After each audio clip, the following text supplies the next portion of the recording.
Hello and welcome to the Nation Jendela. I'm Jessie Chahal. Today we look at MyDigital and its blueprint, which is said to be a game changer for our country, for our nation, Malaysia.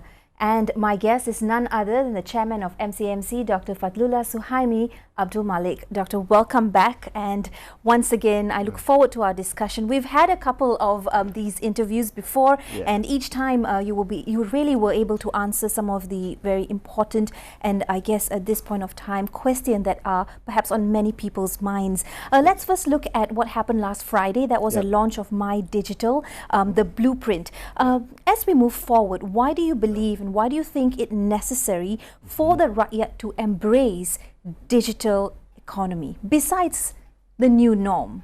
But why? I think if you realize the evolution of men and the businesses today, you realize that more and more people are actually going online.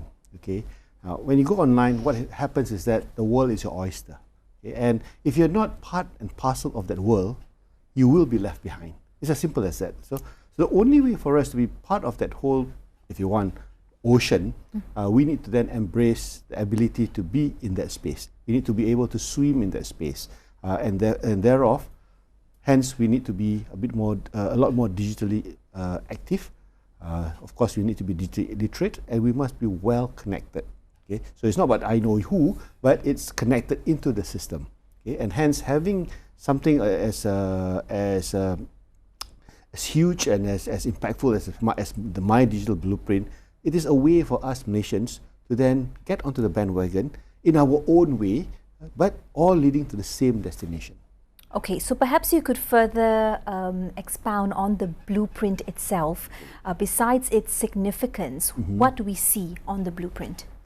I think if you look at it from the technical aspect, the blueprint has got 6 pillars. Okay, talk about infrastructure, about innovation. It talks about skill sets, a whole lot of stuff. All right. Now, I think at the end of the day, the layman will say, "Yeah, it's all these words." Okay, what does it mean to me as a person?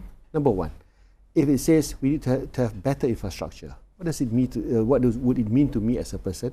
It means I can be connected faster, anywhere, and when I get connected, I can actually get to a lot of content, preferably local content, but it's okay because I will learn new things if I get non-local content. All right, that's the first thing.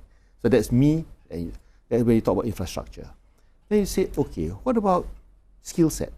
When you have new information, you learn new things. When you learn new things, you get another level of skills which can be used. If before you may not know how to bake a cake, for example, and because you have new knowledge, you try it out. But doctor, is it as seamless as that, especially when you look at the different segments of society and when you break that down by sector or industries as well? Of course, there will always be a stratification of people with skill sets, okay? And even today, with or without digital, what happens is that we stratify ourselves simply because of our qualification and our opportunities that we have in life, okay? And but what happens with internet is that it is a leveler. So someone who may not have the right degree could still earn a good income. I like to use the example of a YouTuber. Okay, do you need to actually have a PhD to be a YouTuber? No, you don't. What you need is a basic sense of creativity and ability to tell a story that entices people to look at it. Yeah? Okay, and if you do that, and then you get a lot of eyeballs, and people pay to watch that content, and suddenly you find, hey, I may not even have to finish my school. Okay, of course, it's always good to have a plan B, so you can't be a YouTuber for the rest of your life, right? But my point I'm trying to make is that if you have skill sets generate, demand, and with demand comes income.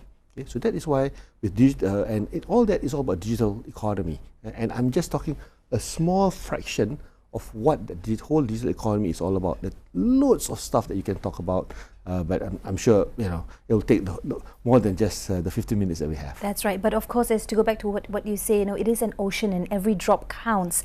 And what the blueprint will do is really open up and grow, this area where it will also provide opportunities for people within the network, and as the network is extended for everyone's benefit as well.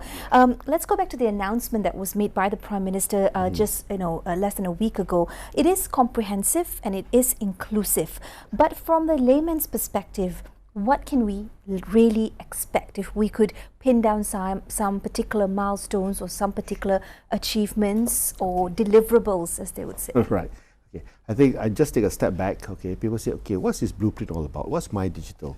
The reality is that Malaysia, as a nation, we actually went down the path of a digital economy when it was fairly nascent at that point in time.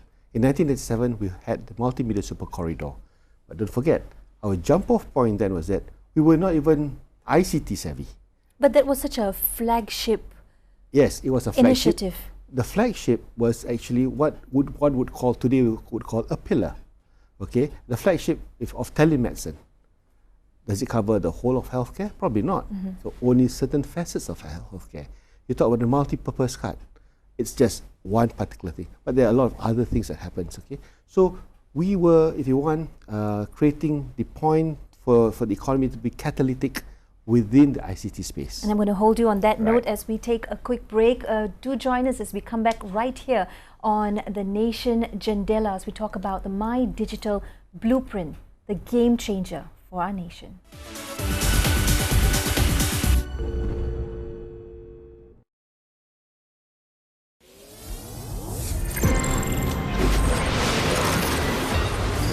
MyDigital, satu visi menuju ke arah Malaysia Digital.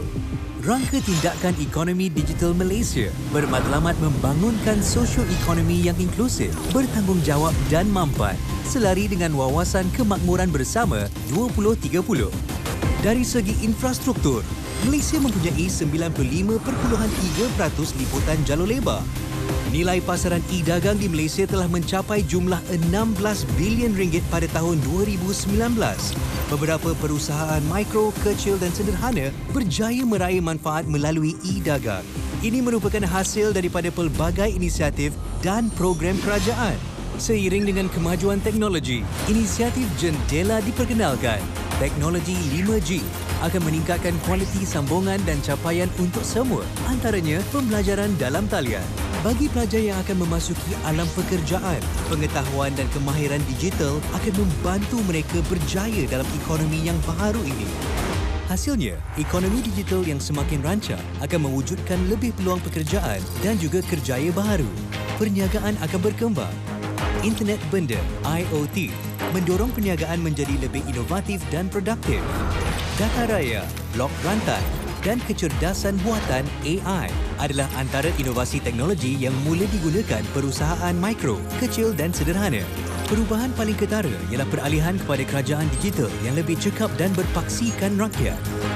Penstoran awal memudahkan pencarian dan penyimpanan data yang terjamin dan selamat. Dalam jangka masa 5 hingga 10 tahun, matlamat MyDigital adalah untuk membentuk Malaysia sebagai negara berpendapatan tinggi yang dipacu teknologi termaju. Rakyat akan menerima manfaat dari segi sosio-ekonomi dan kelestarian alam sekitar. MyDigital merupakan permulaan ke arah Malaysia menjadi peneraju serantau dalam ekonomi digital. Marilah kita bersama-sama menjayakannya.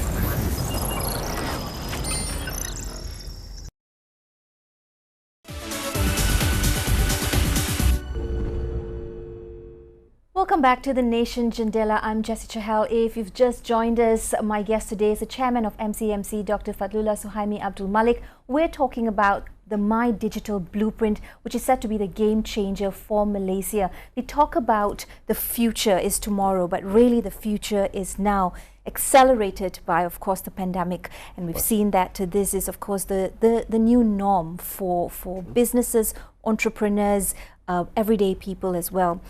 Before the break, we talked about the blueprint being comprehensive and inclusive, Doctor. Yeah. Perhaps you could once again reiterate some of those points and really tell us what the rakyat can expect from the blueprint. As you said during the break as well, that it is recursive and you would probably keep having to go back to the table as trends and more technology increases. You'll need to, replan or redesign the blueprint. Absolutely. So I said, we started our journey down during 1937. Today we're in 2021, so we probably need a new plan moving to for the next 10 years. Okay, technology moves so fast; it changes practically about every 6 months. Therefore, you and I wouldn't know what 10 years would look like, but you have a best guess today, and therefore you come back to the plan, okay, where you then do recursive planning. Okay, you start from point A, you reach a point, you may not reach point B yet, things may change, but you will still head towards point B, but probably not taking the same route. Okay, so if you want, it's like a step ladder kind of thing, and then you've got the 10 years. So that is what the blueprint allows us to do. Okay, number one. And for individuals like us, what's in it for us? Okay, what's in it for us is that if you talk about jobs, there will be new jobs, new skills. Therefore, new skills comes with premium. That will then lead to a higher salary. So a higher income per capita would be one. Two, you'll see that we no longer, there will probably be a reduction in blue-collar jobs. Okay, there'll be more white-collar jobs. And eventually, there'll be a blurring between white-collar and blue-collar. You wouldn't know what's the difference. Okay, what's important is that, end in mind, a higher income, okay, for all of us. Opportunity to work, whether we actually have a permanent job, or you may have a job that you can do at your own time, at your own pace. Yet it is still enough for you to enjoy a comfortable lifestyle. Now, again, lifestyle differs from a person to person, right?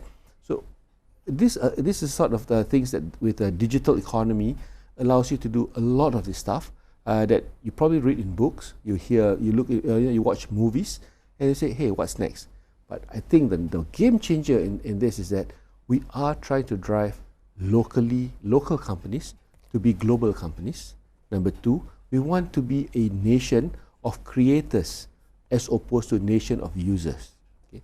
But again, when you talk about creators, it need not necessarily mean that we need to create to the smallest element in digital space. You can actually create value and IP at various levels. So somebody might be good, you create a chip. So there's an IP in the chip. Yeah. But somebody may be able to create a service out of using that chip. That's also IP. Okay. So again, it allows us to do many things. But I think directionally, it's about owning the IP, and with that IP, you actually multiply. It's just like a singer. I make a hit song, okay, and I don't have to sing for the rest of my life, but I still earn income. One-hit wonders. One-hit wonders, but still. You know quite a few of those. Yep. Let's talk about cost. Over the next 5 years, the plan will cost, or rather a total of 21 billion ringgit will be invested. What do you have to say about that? Well, I wouldn't say that that's a cost. It's actually an investment. Okay? The 21 billion that you talked about is only for the portion about fiberization and making 4G highly available. Okay, I explained before that 21 billion, 60% will come from the private sector and 40% will come from the government via the Universal Service Provider Fund. It's also talked about the 5G infrastructure that would see an investment of 15 billion. Okay, and that 15 billion will actually come from the private sector, although it is actually worked through a government-owned special purpose vehicle. And I'm sure you've also caught the other amount that was also cited, another 12 to 15 billion for the hyperscale data centers and cloud service providers. And it had been announced that there will be 4 key players who would actually be investing, namely the big guys like Google, Microsoft, Amazon, and our local brother called Telecom Malaysia. Okay, so imagine. And then don't forget, there's also some amount of investment made into submarine cables. Well, Doctor, it seems that there's a lot of opportunity present, or opportunities are impending. It's on the way. Yeah. But how can we, viewers, people like me, have access to those opportunities? Actually, the opportunity is just, I've just spoken about the infrastructure opportunity. Okay, but when you look at the whole big picture, you've got to build infrastructure. Let me just give you a simple analogy. You're building a highway, okay? So the build of the highway itself is an opportunity.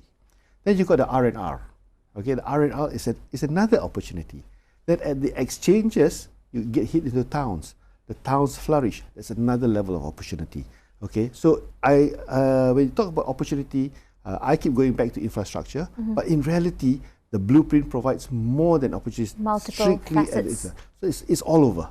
Okay, and as I said, but the first thing first, in all things, foundation must be right, and that is why PM announced the first thing he's mentioned was about Jendela, because that's getting fiberization across the country, 4G highly available.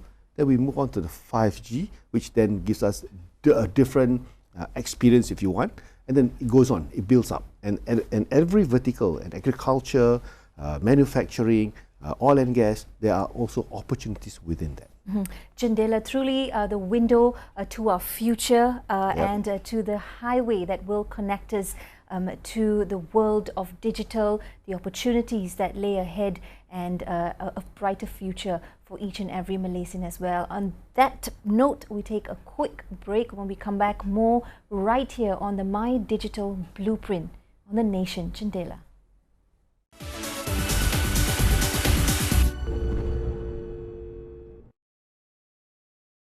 Meili is a university student in Kuala Lumpur. She needs to visit her grandmother in her hometown next week. However, Meili has an exam scheduled at the same time. She plans to revise her lessons during the trip through online learning via video. Meili is worried about unstable internet access while travelling. Introducing Jendela, a government initiative to improve Malaysia's communications infrastructure and 4G coverage. This move will reduce the digital divide and enable cities, suburbs and rural areas to receive better quality broadband services. Jendela will be rolled out in phases. The 3G network will be gradually terminated as the 4G network is expanded to give Malaysians access to high-speed mobile lines throughout the country. With Jendela, people like Meili can enjoy uninterrupted online services all the way back to her hometown. This digital transformation will raise the people's economic status and advance the country's socio-economic progress.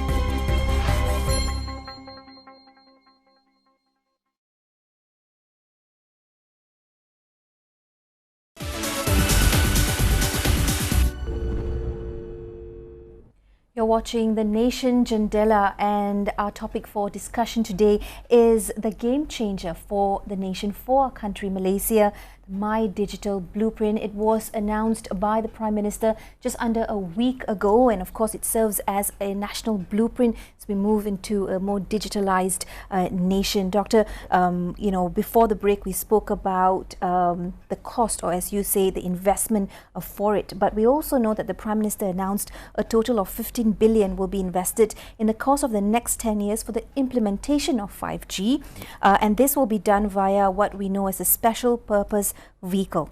Yep. What kind of impact do you foresee in the short term, in the near term? In the short term is that you'll see the rollout being made faster, okay, number one. Number two, having a government special purpose vehicle is useful because it is less driven by profits, okay, as opposed to the market that's always driven by profits. And when you have that set of dynamics, invariably there'll be a digital divide. Okay, which is just natural. Okay, it's nothing wrong with the market forces, but it does cause some social problems. So with the government-owned SPV, it allows to contain that risk. Second, having a government SPV allows the government to look at different models of providing the spectrum. Okay, instead of allowing for bidding. Okay, yes, government gets a fair amount of money for that because that's a government asset for others to use. Here, the SPV will be the one using the spectrum at probably a fraction of a cost. Okay, they'll be paid over time. What does it mean to you and I? It means that the cost of building our network, there's no need for them to obtain any return on the cost of the spectrum because there's hardly any cost. You and I will not have to pay high prices for that. Okay, and as opposed to some of the comments made by the some of the analysts or rating agencies, where they said, "Oh, you're giving to a special purpose vehicle for you to then auction to others." No, there's no such thing. Okay, it's actually providing to the special purpose vehicle, who will then lay the network and offer it wholesale all the licenses out there. What role does MCMC have in this? What role do we have is that we will then regulate how the behavior of the SPV is. Two, we'll regulate the prices of the wholesale and make sure that access is equal, non-discriminatory, and there is no room for any monopolistic behavior. Okay, so that is a way that we will then guide and regulate how the whole market will then operate with regards to 5G. So what sort of method or strategy is in place to safeguard, to ensure that the SPV continues to deliver high quality 5G network?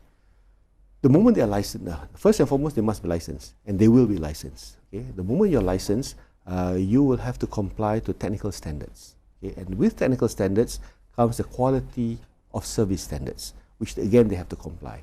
And that is where we have the tools to regulate. Okay? Today, you and I may not feel it. Probably we've been a bit lenient with the current service providers, okay, allowing them to grow, okay, and people are complaining. Oh, they have grown. Yeah, they've grown so big. So now, we're kind of flexing it a bit more to penalize them. So from time to time, you see us penalizing the service providers for quality that they have not provided. But I'm sure we don't want that to happen in 5G. Okay, we want, as a regulator, we like to regulate for better things. Which brings me to my next question.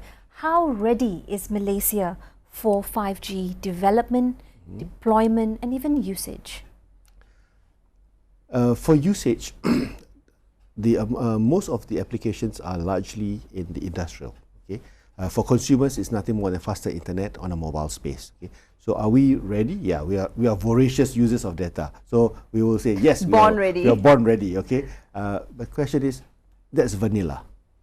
What's above it? Okay, so if it's a chicken and egg, you don't get the network, nothing gets innovated.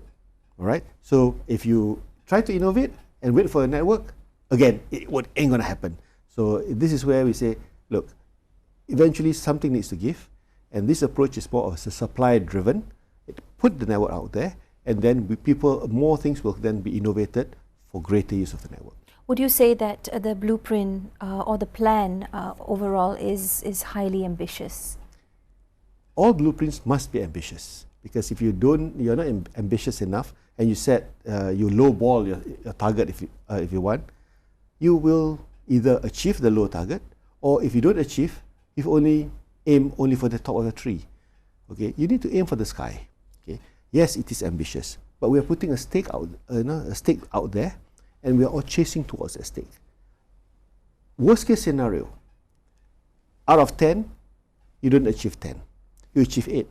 But 8 is better than probably 0 that when you started. Okay? So we need to look at it in a way where we set higher standards, aspire to do better than what we think we could do, and you'll be surprised. So on a scale of 1 to 10, how confident and assured are you that this plan will see into fruition and completion? For someone who has been involved in the plan, I would say how confident I am. I'm 100% confident. But there's always a risk in everything. Implementation is key. So therefore, we need to always keep our eye on the ball. Okay, make sure the speed is at the right speed at all times and running on the track at all times. Well, there you have it, Malaysia. This is, of course, has been our discussion on the MyDigital blueprint, a promise into the future, not a peak, and also to recognize that the future is here, it is now. And the Jendela plan, along with the MyDigital blueprint, is that route for us to be connected and a route for a better future for all Malaysians. This is Jessie Chahal signing off on The Nation Jendela. Thanks for joining us. Keep it locked on to Bernama TV for more news and updates coming your way. We'll see you next time. Bye-bye.